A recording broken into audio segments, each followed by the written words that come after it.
Alors, la première fois que je les ai rencontrés, c'était un moment extrêmement, c'est mon meilleur souvenir de concert, hein, d'ailleurs, avec Queen ou pas. Enfin, c'était pas vraiment un concert, mais c'était au Palais de Chaillot, la dernière fois que John Deacon était sur scène avec Roger et Brian. Et donc, en fait, eh bien voilà, j'avais raté le Freddie Mercury Tribute. Et puis là, j'apprends par le fan club qu'il y a un projet d'un ballet de danse classique fait par Maurice Béjart et que la première a lieu au Palais de Chaillot à Paris. Bon, moi j'habitais à Orléans, donc pas très loin. Et là j'avais 19 ans, 18 ans. Je me suis dit, j'y vais. J'appelle le Queen International Fan Club et j'ai à l'époque, j'avais écrit pas mal avec Jackie Smith qui me dit oui, il y a peut-être quelque chose, mais on ne sait pas, etc. Puis je m'étais renseigné parce qu'à l'époque, je faisais partie aussi d'un fan club français qui s'appelait Noblesse Oblige. Et Noblesse Oblige, c'était, on avait des fanzines, hein, on s'envoyait 4 fois par an, on se donnait des nouvelles, on s'échangeait des cassettes et tout, enfin c'était vraiment génial. Et donc on s'est dit, on y va en tant que groupe Noblesse Oblige. Donc on était plusieurs à y aller du fan club français de l'époque. Et puis j'avais appelé aussi le Palais de Chaillot et il m'avait dit, oui, il est possible qu'il y ait des surprises. Donc j'achète les billets sans trop savoir. Puis j'y vais avec mon cousin. Mon cousin, il habitait aussi Orléans à ce moment-là. Donc on s'est fait prêter un appartement d'un de ses amis. Puis moi j'avais dormi d'ailleurs sur le parquet, hein, par terre, sur le tapis je crois. Et puis on y est allé un peu par hasard. Et puis on arrive sur place et on voit des gros camions anglais. On se dit tiens, il y a peut-être un peu de matériel. Et puis on croise Spike Henley. Bon, mais en même temps, il est peut-être là pour le ballet, etc. Et puis, on voit des gens, des figures qu'on connaît, Phoebe notamment. C'est ah, bon, il y a peut-être quelque chose. Donc, on arrive un peu anxieux dans la scène du Palais de Chaillot. Donc, c'est un théâtre, hein, voilà. Et puis, on voit pas mal de célébrités aussi, hein, des gens connus, Bernadette Chirac. Bon, tiens, c'est étonnant quand même et tout ce monde et tout. Et puis, moi, j'étais à côté d'enfants pendant qui devaient avoir des adolescents, on va dire. Et puis pendant le ballet, avec la musique de Queen, etc., avec voilà, ces magnifiques danseurs, il y a une petite fille qui connaissait, enfin une ado qui connaissait par cœur les paroles. Et puis pendant l'entracte, je lui dis mais tu connais et tout. Elle me dit oui, c'est mon papa qui joue de la batterie. Je fais. Et c'était effectivement fille française de Roger, les premières filles françaises de Roger. Puisqu'il était avec une Française en fait au départ. Et donc c'était, je me suis dit, il y a un truc qui tombe pas rond là. Et puis je tourne la tête et tout, et puis effectivement je vois que il y a Debbie Lang aussi qui est là. Et je me dis qu'il y a quelque chose d'un peu étrange qui est en train de se passer. Et puis à la fin du ballet, la musique s'arrête, les artistes saluent. Non, il ne salue pas, c'était après, pardon, évidemment. Et puis il y a Maurice Béjart qui arrive sur scène. Maurice Béjart, il y a un rideau qui tombe, le rideau s'ouvre, The Show Must Go On, Queen, Brian, Roger, John Deacon, Elton John et Spike. Alors là, pendant une seule chanson, c'était pas un concert, c'était une chanson. Mais je peux te dire que alors j'ai passé mon temps à chanter, à prendre des photos, à applaudir. Voilà. Puis après, ils ont arrêté de jouer. Ils ont été décorés de chevalier de l'ordre des arts et des lettres avec Gianni Versace qui était sur scène et Maurice Béjart et Elton John par le ministre de la Culture de l'époque, hein, Philippe Douste-Blazy. Et puis à la fin, on a attendu qu'ils sortent. Et donc évidemment, on connaît tous ça, hein, on a tous été fans à attendre à la sortie. On a attendu longtemps. Et puis il y a des gens de sécurité qui sortaient, qui nous disaient non, ils sont partis, il n'y a plus rien à voir, ils sont partis, etc. Bon, très bien. Et puis on se dit non, on attend quand même. Et puis il y a Bernadette Chirac qui sort, qui nous font ils arrivent. C'est trop sympa. Et donc du coup, bah voilà, John Deacon, qui est parti très vite, et c'était la dernière fois qu'il apparaissait en public, sur scène, en tant qu'artiste. Il venait de sortir No One But You en plus, hein, donc c'était un peu la dernière fois qu'il faisait quelque chose avec eux. Et puis Roger a passé un peu de temps avec nous, Brian a passé un peu de temps avec nous, Spike a passé beaucoup plus de temps aussi avec nous. Donc c'est la première fois que je les ai rencontrés, mais je ne les ai pas vraiment rencontrés parce que c'était mon premier contact avec eux. T'imagines, quand tu es fan depuis l'âge de 4 ans, tu as 18 ans, puis tu vis ça, et tu sais pas que c'est la dernière fois que John est sur scène avec eux, malheureusement. Donc voilà, c'est ça le premier contact. Puis après, je les ai rencontrés en tant que fan. J'étais au concert du Réservoir à Paris pour le Brian May, le concert Another World. J'ai vu Brian à Glasgow aussi. J'ai vu Roger à Londres, au Shepherd's Bush Empire, pour la tournée Electric Fire. Et puis à chaque fois qu'il y a eu des concerts de Queen avec Paul Rogers ou Adam Lambert, j'étais en backstage à Paris, à Bruxelles, et puis aussi à Amnéville. Voilà. Donc là, à cette occasion-là, j'ai pu les rencontrer. Roger beaucoup plus longuement lors du concert avec Paul Rogers, le premier concert avec Paul Rogers à Bercy, où j'ai passé beaucoup de temps avec Roger. On a discuté pendant peut-être un quart d'heure, 20 minutes, c'est déjà pas mal, hein. Je lui ai parlé de mon groupe de l'époque, je lui ai donné le CD, il a dit « Ah génial, je vais l'écouter », je ne sais pas s'il l'a fait. Et puis il était aussi à l'époque avec sa nouvelle compagne, hein. Donc on a pu discuter, c'était très sympa. Brian était toujours un peu plus star, un peu plus distant quand j'ai fait dédicacer ma Red Special par lui à ce concert-là, donc c'était en 2008. Il y avait un assistant qui vérifiait que j'avais bien le bon stylo. Il m'a dit, il signe que avec du noir sur le Red Special. Bon, après je crois qu'il a fait autre part différemment, mais ce jour-là il voulait signer que avec du noir. Voilà, Roger il arrivait, il prenait une bière, il tapait dans le dos, il écoutait, voilà, beaucoup plus sympa. Paul Rogers n'est pas venu, et puis il y avait Jamie Moses aussi à l'époque que j'aimais beaucoup, et Spike, qui j'étais un peu plus en contact. Voilà. Puis après effectivement je les ai rencontrés aussi avec, j'ai jamais vu Adam Lambert, mais j'ai revu Roger beaucoup, un peu plus que, enfin beaucoup.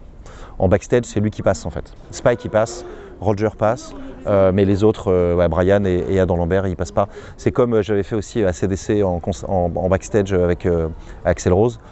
J'ai vu Cliff Williams, le bassiste, j'ai vu le batteur Chris Slade, j'ai vu Stevie Young, le neveu de Malcolm Young, mais Malcolm Young et Axl Rose, ils passent quasiment jamais. Donc, voilà. Donc on voit, il y a des petites hiérarchies où il y a des gens qui aiment ça, hein, le contact avec les gens, et voilà, Roger, il aime plus, quoi.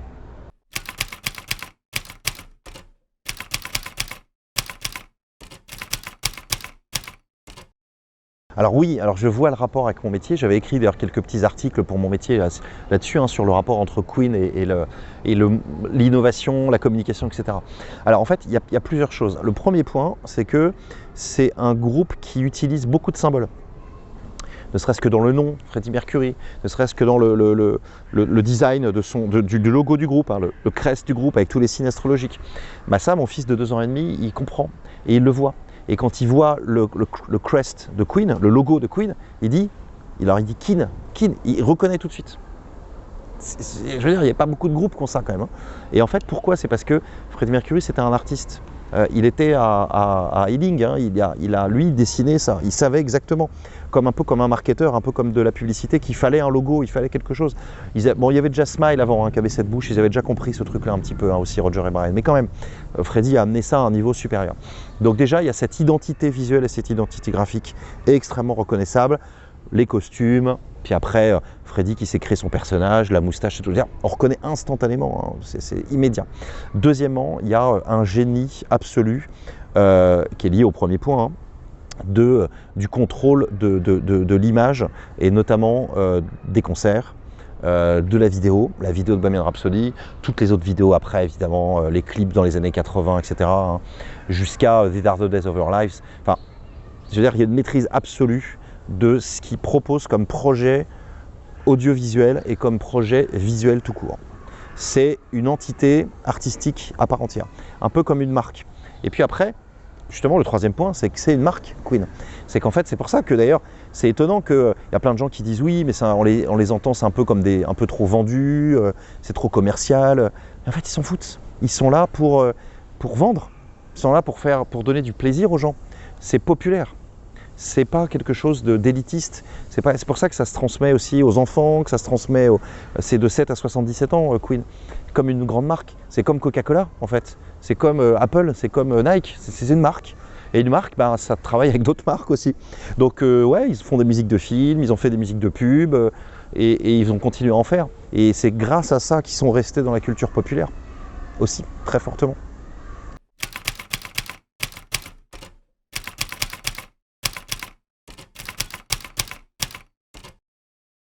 Sur les fans inattendus, pas trop, parce qu'en fait, moi quand j'arrivais dans ces émissions, c'était déjà casté à l'avance. Par contre, j'avais donné des noms, hein. J'avais dit que, effectivement, Mika était fan, parce que je le savais, j'en avais discuté avec lui. Mais bon, qui n'est pas fan de Queen aussi, puis lui, c'était pas très étonnant non plus. Et puis Thomas VDB, l'humoriste, Thomas Vandenberg, Thomas VDB, qui était rédacteur en chef de magazine de rock, après qui est devenu humoriste, et là qui est sur France Inter. Et donc voilà, donc je savais qu'il était un grand fan de Queen, il était au fan club de Queen comme moi.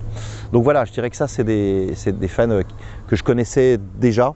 Et puis aussi Yarol Poupeau, le guitariste de Johnny Hallyday, le guitariste de FFF, que je connais aussi, et donc je savais qu'il était fan de Queen, donc je l'avais proposé pour certaines émissions. Mais sinon, non, j'ai pas rencontré d'autres célébrités fans de Queen. Sauf une, je dirais, c'est Jeff Scott Soto, qui a été le chanteur de Yngwie Malmsteen, grand chanteur de hard rock et de heavy metal, qui ensuite a fait des reprises de Queen formidables, qui a joué avec Queen, au Rock'n'Roll Hall of Fame, dans la soirée après le Rock'n'Roll Hall of Fame, et qui a failli être chanteur de Queen. Jeff, il était sur les rangs au moment où ils ont choisi Paul Rogers. Il a failli être chanteur de Queen, et ça aurait été vraiment quelque chose d'extraordinaire. Donc je vous engage à écouter ce que fait Jeff Scott Soto. Aujourd'hui, il est chanteur pour des groupes comme le Trans-Siberian Orchestra, et puis aussi pour un groupe super qui s'appelle Sons of Apollo, avec un ancien guitariste de Guns N' Roses, avec la moitié de Dream Theater, et puis avec un super bassiste qui s'appelle Billy Sheehan, qui était le bassiste de Mr. Big notamment. Donc c'est un super groupe, et donc c'est un garçon extraordinaire, Jeff. J'ai organisé des concerts pour lui à Paris. Et alors, petite anecdote, parce que je suis rentré en contact avec Jeff grâce à une dame que vous connaissez peut-être, qui s'occupe du site de Brian May, brianmay.com. Et donc, en fait, j'ai été rentré en contact avec elle, et en fait, c'était son mari qui était le tour manager de Jeff Scott Soto. Donc, le monde est petit. Et en fait, on a travaillé avec elle sur un projet que je lui avais proposé. On était en peut-être 1999 ou 2000. C'était les tout débuts d'Internet, des réseaux sociaux, et notamment de MySpace. Et j'avais créé une maquette et proposé de travailler de faire un MySpace officiel de Brian May. Et Brian May a dit non. Et il a vu le projet, et il a dit non. Parce que jamais de sa vie, il irait sur les réseaux sociaux, et que les réseaux sociaux, c'est pas bien, et qu'il ne faut pas comme ça. Voilà. Donc maintenant, si vous le suivez sur Instagram, vous voyez qu'il a bien changé d'avis. Voilà, la petite anecdote rigolote. Mais j'avais tout, bon, c'est disparu maintenant. Mais j'avais créé, j'avais dit, voilà, moi je veux bien m'occuper de sa page MySpace parce qu'il a des choses à dire, on pourrait faire des petites interviews, des petits trucs et tout. Et voilà. Peut-être qu'il y a eu des choses en fait qui n'ont pas vu. Il n'était pas prêt. Il n'était pas prêt, mais maintenant il en fait beaucoup plus.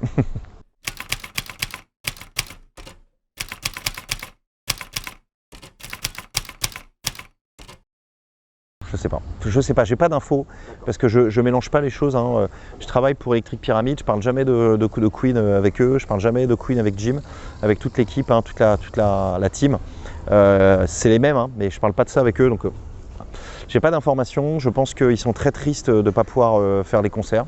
Je pense que c'était en même temps peut-être un mal pour un bien, parce que vous avez vu que dès que la fin de toute la partie Bohemian Rhapsody, de la tournée, etc., s'est arrêtée, du film et tout, Brian a eu des problèmes de santé, et je pense que il a le temps de se reposer là. Voilà. Donc peut-être que c'est mieux en fait.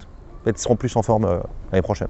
En fait, ils n'auraient pas sorti aussi le Live Around the World qui n'aurait pas été numéro 1 s'il n'y avait pas eu cette pandémie, parce qu'ils ont fait ça pour sortir un projet en attendant que les choses se remettent en place.